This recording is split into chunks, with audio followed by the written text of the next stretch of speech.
इमली आलू बुखारे का शरबत तो आपने बाज़ार से ज़रूर पिया होगा, मगर इनका कुछ भरोसा नहीं ये किस तरह का पानी इस्तेमाल करें और न जाने किस तरह बगैर धुले हाथों से इसको मिक्स करते होंगे। आज हम आपको घर पर बनाने का इसका मुकम्मल तरीका बता रहे हैं। इसके लिए जो चीज़ें आपको दरकार हैं वो नोट कर लें। 1 पाव इमली और आधा पाव आलू बुखारा और आधा किलो चीनी।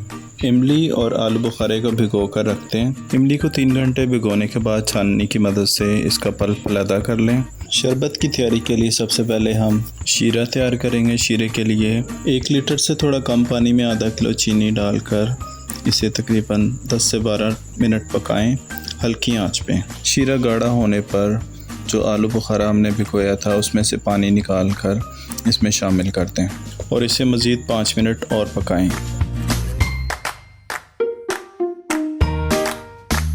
चूल्हे से उतारने के बाद रूम टेम्परेचर पर इसको ठंडा करें।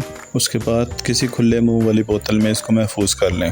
अब बारी है इमली के पानी की, तो 6 लीटर वाली बोतल में तकरीबन 3 लीटर पानी भर लें। इसके बाद इसमें इमली का पल्प शामिल कर लें। इसके बाद इसमें तकरीबन 1 टेबलस्पून से कम नमक शामिल कर लें। इसका ढक्कन अच्छी तरह टाइट करके बंद करें। उसके बाद इसको अच्छी तरह मिक्स करें। इमली का पानी भी तैयार है और आलू बुखारा और शीरा हम पहले तैयार कर चुके हैं। अब इसे आप फ्रिज में महफूज कर सकते हैं और जब दिल चाहे आप इमली आलू बुखारे का शरबत तैयार कर सकते हैं।